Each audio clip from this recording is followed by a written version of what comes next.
سلام به همه شما عزیزان در هر کجای این کره خاکی که هستید. امیدوارم اوقات بسیار خوبی رو سپری کرده باشید. همونطور که قولش رو بهتون داده بودم، امروز می‌خوایم در رابطه با شرکت‌های کلاهبرداری یا هرمی یه مقداری بیشتر صحبت کنیم. قبل از هر چیزی که لازمه بهتون بگم، من فقط دارم تجربیات شخصیمو با شما به اشتراک میذارم و اینها فقط تجربیات شخصی من و تحقیقات شخصی من در این زمینه است و شما حتما خودتون باید تحقیقات لازمتون رو انجام بدید تا به صحت و سقم این موضوع باور کافی رو داشته باشید.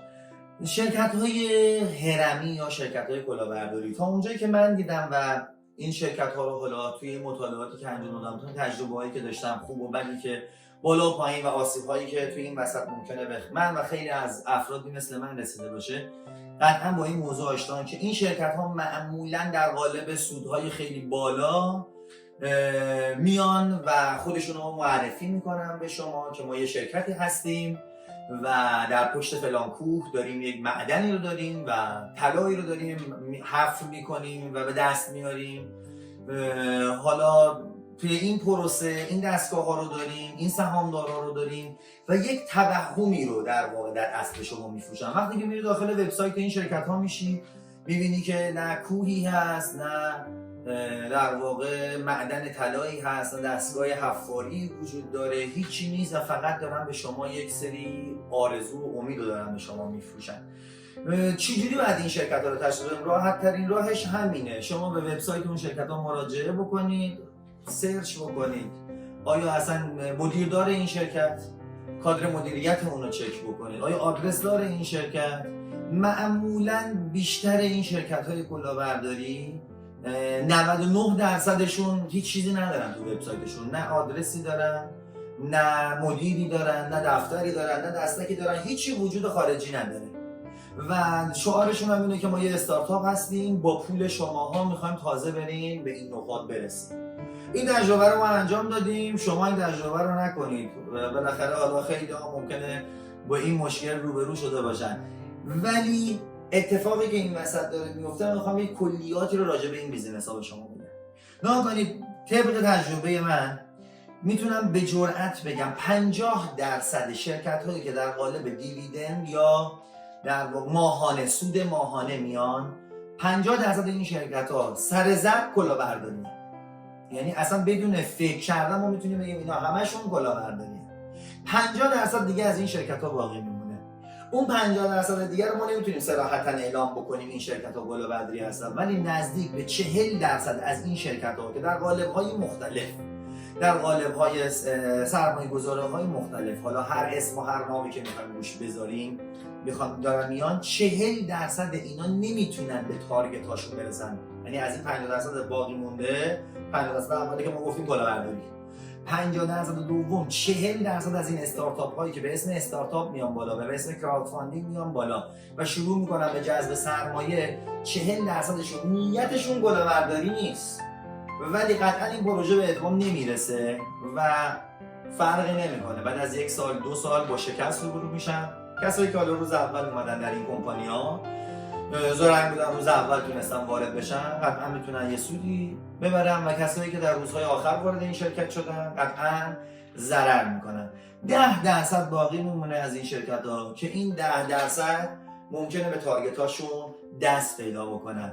حالا ما با ببینیم چجوری میتونیم اینا رو یک غربال بکنیم و شناسایی کنیم، خوب و بد بکنیم. حداقل اگر بخوان افرادی این بیزینس ها رو انتخاب بکنن، طبق چه معیاری انتخاب بکنن؟ در مرحله اول که من میگم اگر تجربه ندارید، علمشو ندارید، آگاهی ندارید، انتخاب نکنید. بسیار راحت ترید چون موفق تر هستید، حداقل اون سرمایه‌تون از دست نمیدید. ولی اگر تجربهشو دارید، به اینترنت آشنایی دارید، به کامپیوتر آشنایی دارید و میتونید سرچ بکنید و دست به سرچ شما خوب است، میتونید در مرحله اول از وبسایت اون شرکت شروع بکنید. وبسایتش رو چک بکنید، برنامه‌های اون شرکت رو چک بکنید، رودمپ اون شرکت رو چک بکنید، کادر مدیران اون رو چک بکنید، عکسایی که از مدیران زدن اگر لینکدین دارن یا اگر هر اطلاعاتی راجع به مدیران اون شرکت است چک بکنید، ببینید آیا اینا صحت و سقم داره، اینها واقعی هست، عکس‌ها و تصاویری که در اون وبسایت هست آیا اونها واقعی هست، آدرس اون شرکت آیا واقعی هست، تلفن هایی که در اون شرکت خورده، تمام اطلاعات اولیه یک شرکت رو در بیارید، شماره ثبت اون شرکت رو در بیارید. این اطلاعات رو خیلی راحت اگر در آشنایی به اینترنت داشته باشید راحت میتونید با یه سرچ کوچیک یه مدت کوتاهی رو وقت گذاشتن روی این موضوع میتونید حداقل اون مراحل اولیه رو چک بکنید و خیالتون از بابت یه سری مسائل راحت بشه. اگر شرکتی رو به رو شدید که این مراحل اولیه رو نداشت دیگه هیچ گونه فکری روی این شرکت ها نکنید. این شرکت ها رو بلافاصله بذارید کنار، چون از این شرکت ها بسیار هستن در سطح دنیا و میان و به اسمهای مختلف، به نامهای مختلف، به کارهای مختلف میان و با پلنهای مختلف که ما هر کدوم داریم همچین کاری رو انجام میدیم میان و فقط بعد از یک تارگتی که دارن، حالا تارگت بعضی 1 ساله است، بعضی 2 ساله، بعضی 6 ماهه، میان طی اون مدت کوتاه جمع میکنن و میرن و این وسط یک سری افراد ضرر کردن. خیلی ها به من مسیج میدن، خیلی ها تو پیاماشون که آقا ما میخوایم وارد همچین شرکت‌هایی بشیم چی جوری انتخاب بکنیم. خب ما جواب اولمون رو دادیم تو این قسمت.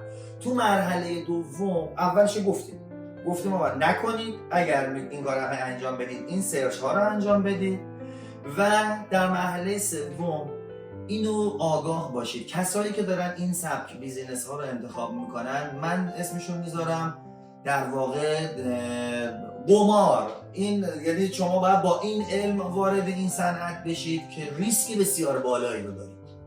شما وارد بیزینس هایی که به شما سود ماهانه میدن پرداخت میکنن، اگر میخواین وارد بشید که اون انتخابش با خود شماست، ما پیشنهادمون اینه که این کارو نکنید. اون ریسک بسیار بالاییه. شما فکر کنید دارین وارد یک کازینو میشید، چند درصد احتمال داره ببرید، چند درصد احتمال داره ببازید. شما وارد این شرکت ها شدن و دقیقاً مثل یک کازینو در نظر بگیرید و مثل یک کازینو با این رفتار بکنید که اگر من بردم خب خوشا به حالم، اگرم باختم که دیگه بالاخره این قسمتی از این گیم بوده. یک بازی بالا پایین داره، برد و باخت داره. پس با این علم وارد بشید. من بعضیا رو میبینم، بعضی از دوستان رو میبینم وارد این صنعت میشن، وارد این بیزینس میشن، بعد از 1 ماه، بعد از 2 ماه، بعد از 3 ماه اعتماد زیادی به دست میارن و میان زندگیشون و کل سرمایه‌شون رو میذارن تو این صنعت و آسیب‌های خیلی زیادی رو میخورن و در واقع جبران ناپذیر این آسیب‌ها. من خواهشم اینه اگر روزی تصمیم گرفتید این تجربه بد من رو گوش کنید، اگر روزی تصمیم گرفتید که وارد این صنعت بشید، با همه زندگیتون ریسک نکنید. با قسمتی از زندگیتون ریسک بکنید که به شما آسیب نرسونه. توان بلند شدن رو داشته باشید. توان اینکه دوباره دستتون بذارید رو زانوتون و بلندشین بایستی رو داشته باشید. چون اکثر این شرکت ها دچار مشکل هستن و تقریبا میشه گفت 90% این شرکت ها، 50% که اصلا با نیت کلاهبرداری میان، 40% نیتشون کلاهبرداری نیست ولی به تارگت هاشون نمیرسن. خب میشه 90%، یعنی 10% در واقع احتمال برد شما وجود داره. اگر خواستید با همون 10% هم ریسک بکنید و وارد بشید، حداقل یک سری محاسبات ریاضی انجام بدید در این پروسه که بتونید این ریسک و این خطر رو به حداقل خودش برسونید تا دچار مشکل نشید. در غیر این صورت هر اتفاقی ممکنه توی این مسیر برای شما بیفته. شرکت‌های کلاهبرداری حالا میان در قالب نتورک مارکتینگ، در قالب بازاریابی چند سطحی خودشون رو معرفی میکنن، پلن‌های خیلی جذابی رو معرفی میکنن و ممکنه خیلی از افراد رو درگیر یک سری دروغ یا توهم بکنن.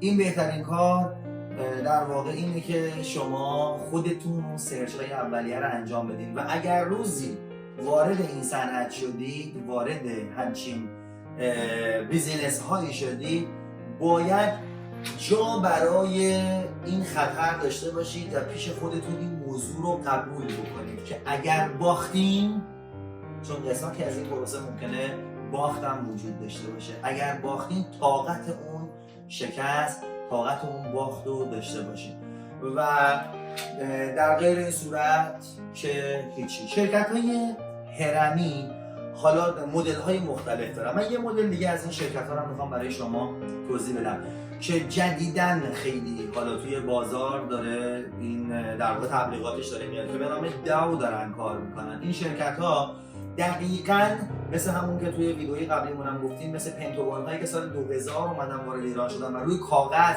اینا در واقع یه خرید فروشی انجام میشد که برگ کاغذ انگار در واقع خرید فروش انجام میشد. این شرکت های داو که دارن میان در بستر بلاکچین و در بستر اتریوم دارن میان شروع میکنن به فعالیت و دارن رشد میکنن به صورت خیلی زیاد، با مبلغ‌های بسیار پایینی اینا استارت دارن میخورن، ولی عملاً 100% همون شرکت‌های هرمی هستن که دارن میان و دارن کار میکنن طبق قراردادهای اسمارت کانترکت، دارن میان فعالیت میکنن و هیچ محصولی و هیچ چیزی این وسط نیست و عملاً 100% این پولیه که داره یه مقدارش به شما میرسه، یه مقدارش داره به اون شبکه میرسه و داره رشد میکنه. از این قبیل شرکت‌ها بسیار زیادن، پس باید آگاهی کافی و علم کافی رو داشته باشیم تا به اشتباه، اگر بخوایم وارد شاخه نتورک مارکتینگ بشیم، وارد صنعت نتورک مارکتینگ بشیم، به اشتباه وارد این صنعت نشیم. امیدوارم که این ویدیو براتون خورده باشه. ویدیوهای بعدی ما رو حتما ببینید، براتون برنامه‌های دیگه رو ضبط می‌کنیم و در اختیارتون میذاریم تا استفاده کنید. خدا نگهدار.